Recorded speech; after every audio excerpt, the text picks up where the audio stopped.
Hey everybody, welcome back to Transsexual Sunday. I hope everybody's doing good today. Well, you know the spiel. If you're under the age of 18, now's the time to click it off because we're not here to groom anybody. We're just here to tell our stories.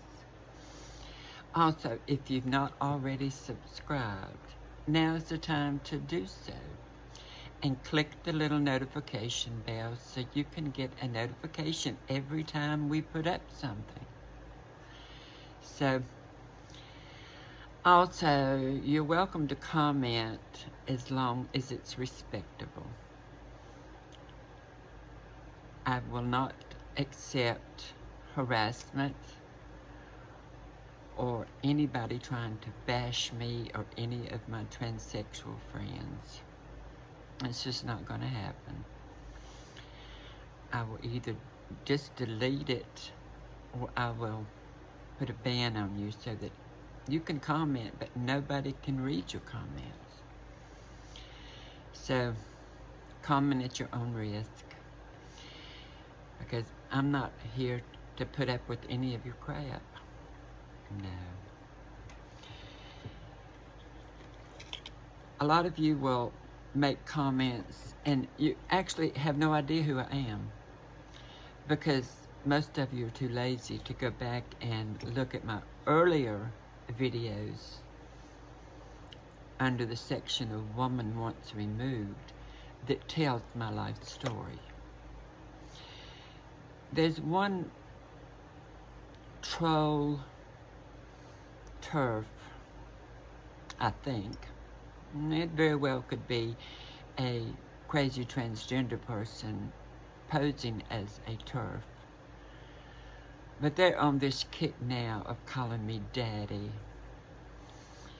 During Father's Day, I made a post for my actual brothers. I have two brothers that are fathers and grandfathers, and I wished them a happy Father's Day.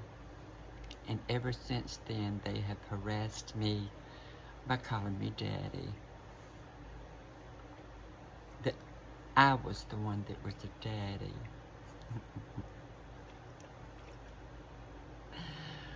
Well, if you go back and look at my videos, because of the fact that I was hormonally intersexed, I never used what I was born with anybody, male or female.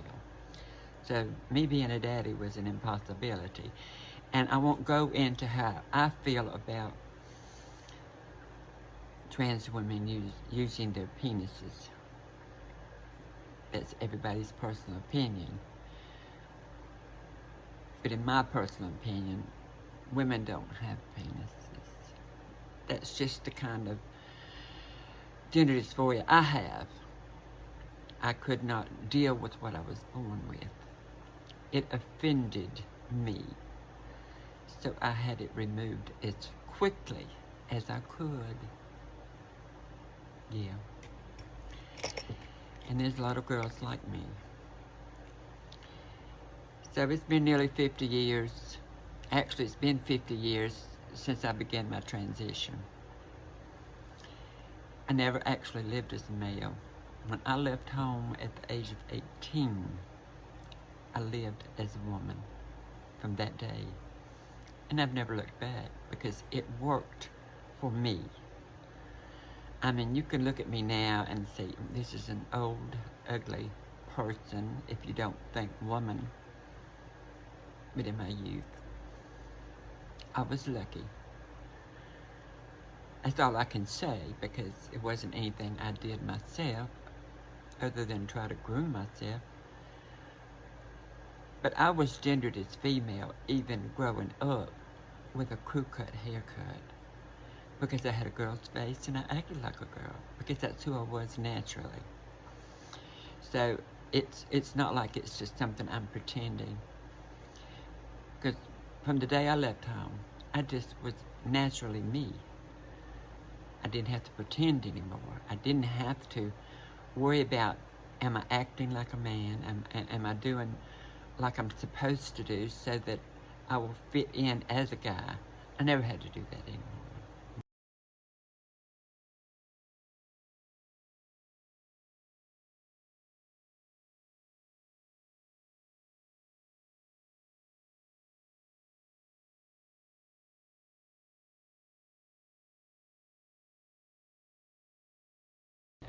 All that confusion was gone.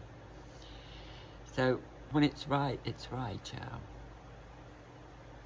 But when it's not, it's pretend.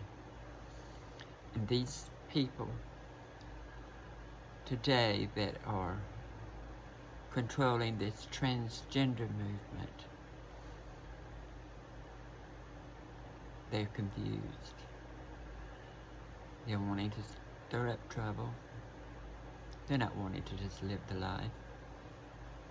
Transsexuals just want to live the life and be as closely as they can be to that other gender, to who they feel like they are. It's not that we get up and pretend like you say we do. I'm this way every day. Every day for the last 50 years. So it's not pretend. I was lucky that I didn't look like a man so that I could just slip over into that role. I never grew facial hair, and my face stayed like a baby up until I lost this weight a couple of years ago.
And I aged really quickly.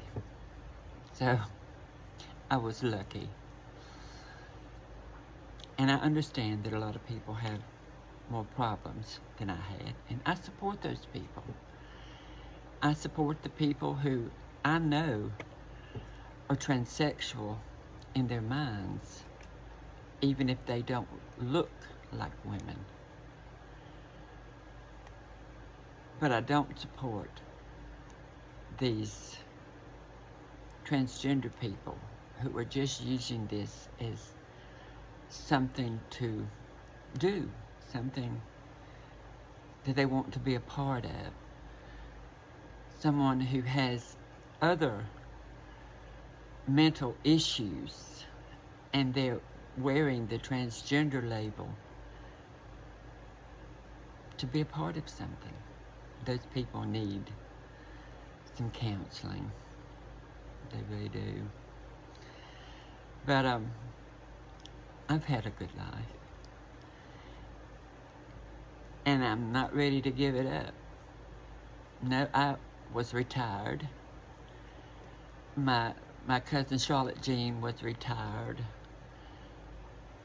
And we decided we wanted to do something else. We weren't ready to give it up. She had retired from the bank, and I was going through a divorce, and I'd already retired before that. And we decided to go into this business. Two Jean's Treasures. And we love it, and it keeps us busy, it keeps us excited. We love going out and buying things and going to auctions and all these fun things that we do. Keeps us busy. We've opened up a booth in an antique mall, and that has just been really working us pretty hard. And we're planning on another booth in another antique mall. So our late life career is turning into a real job. So y'all, you can just live your life and be happy, as long as that's what's right for you. As long as you don't have to go out and cause trouble with everybody else over it. I want to tell you a story. All these people, they worry about being misgendered, and these non-binary people, they all have got to go into women's restroom because men will harass me. Last week, I had an emergency, and I needed to go to the bathroom like now. Went into the women's restroom, and there was a line. I couldn't wait on a line. So I took myself out and went to the men's restroom. I said, "Sorry, boys, it's an emergency. I got to go." I went in, used the bathroom, and came out, washed my hands, and they laughed about it. So I don't see any reason you non-binary people can't go into the men's restroom. Now, it is what it is now. This misgendering stuff needs to stop. This worrying about being misgendered. Because when someone genders you, it's on the beholder to speak it as they see it. So if you're not doing something right, now really, and all these extra genders, and that's all crap, you know that. Everybody knows that. Within a few years, all that will be passé, gone, and only the real transgender, transsexual people will still be doing it. Only the ones that it's really right for.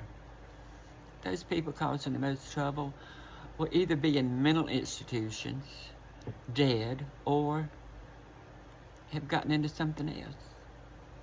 Because that's how those people operate. And the TERFs, those people are so misguided. They don't know how to be women. And they're so jealous of the trans women. And I don't understand why they want to focus in on me. I'm old. I've done lived my life. You can't take it away from me. I done did it. So you need to go and jump into these young people who were doing all this crazy stuff. Because you're not going to stop me. And you're not going to stop my transsexual brothers and sisters, because it is within us. I'm not afraid to say that it's not in our DNA. This is who we are. So, if all it takes is someone to do what I did, to be happy, to live a successful, happy life, to be able to literally travel this world and not ever have any problems. I've been to London, I've been to Paris, I've been to Istanbul, I've been to several destinations in Germany, I've been to, let's see, the Middle East. I lived in the Middle East, in Amman, Jordan, in a Muslim household. How many of you could do that and not have your heads cut off?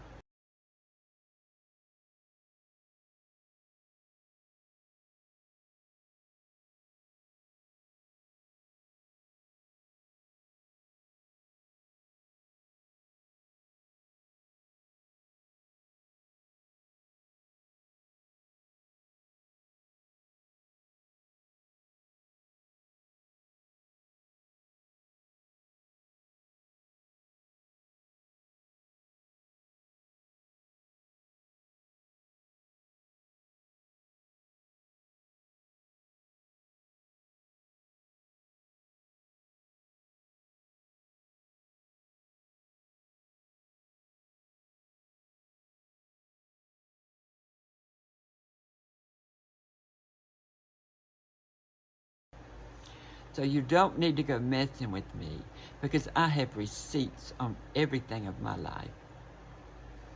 You can laugh about anything I say as if I'm one of these trans-testicle people. But that's not the way it is. I live in the state of Mississippi, but I was born and raised in North Carolina. That's where my father was from. My mother was from Mississippi. She left here in 1943. That last year that she was at home on her father's farm, he raised cotton. She said, well, I'll be turning 18, so don't plan on me picking cotton next year. I'll be gone. And she moved to North Carolina, where her oldest sister and her husband were living, working. So my mother went there. And it was during the war. Well, she went in 43, and the war was already going on. And she was engaged to a Mississippi boy who actually lived in North Carolina. And he went to the Army. Everybody was being drafted.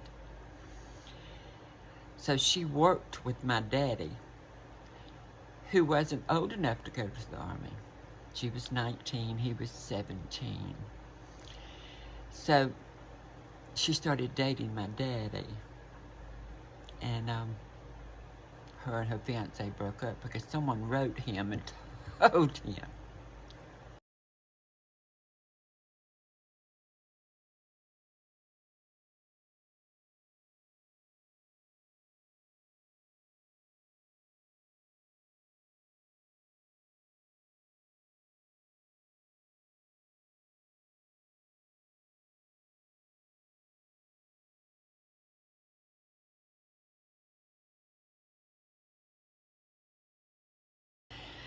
So that's the reason I was born and raised in North Carolina. But my mama, she was gone for 50 years. And then when my father passed away suddenly from cancer, I was divorced. And she said she'd like to go back home to Mississippi. At that time, she had brothers and sisters still living, and she wanted to spend time with them. So I said, sure, let's go. I actually didn't want to move to this actual county where we are now because it's very rural, very small. Everybody knows everybody. I wanted to move to a larger town where I could easily work and try to have a life. Because I knew if I lived here, my life would be restricted because everybody would know me. But she said if I can't be near my folks on a daily basis, there's no need for us to go. So I said, okay, we'll move there. And we did. We bought one of my aunt's homes and had it remodeled. She moved into a retirement village, and our life started here in Mississippi. My mother was in a wheelchair, the reason she needed somebody with her. And we had a good life for 12 years. She eventually became bedbound, and the doctors wanted her to go to a nursing home because it was hard. I took care of her for almost 2 years in the bed. That was having to change diapers and all that.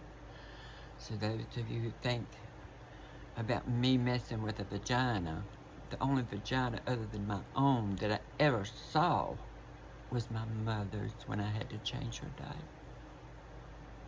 So we had a very close relationship all of my life. It's the only reason I would even think about doing that. But my life did change. I had to get used to people knowing. Now, people were respectable. Nobody ever said anything ugly to me. I'm sure they probably talked amongst themselves. But see, over time, over years, they got to know me as a person. When I first came here, I tried to get a job. Nobody would hire me because they all knew who I was. So at that moment, they were not accepting of a trans person. And I could have commuted back and forth, but my mother didn't like the idea of me being away from home that far away. So I went into business. I opened a store. That was when I was doing my Santa Claus doll art. And I was just so lucky. I've been lucky in my life. Things just snowballed beyond my own comprehension.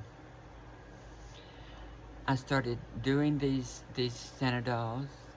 Someone took one to an art gallery. They commissioned a showing. From that, I was listed in Mississippi Magazine under the artist section. Then they started interviewing me on television. Later on, my things were sent to major networks. They were shown on Home and Family with Christina Ferrari. And this was back in the 90s. So it was just bim, bam, boom. So when all that happened, this town, they just really zeroed in on me. They invited me to join the board of directors of the Chamber of Commerce. I was invited to join the Business Women's Association, and I was awarded Business Person of the Year in 1994. So for that, in the Bible Belt of Mississippi, that speaks volumes of how they saw me, not a transgender person, not a transsexual person. They saw me and my worth. So from that moment on, I've been accepted here. So there's nothing you can take away from me because I've had it all. Like I said, I have receipts from my life.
So that's an opportunity that people can have if they show people who they really are. And you have to do that.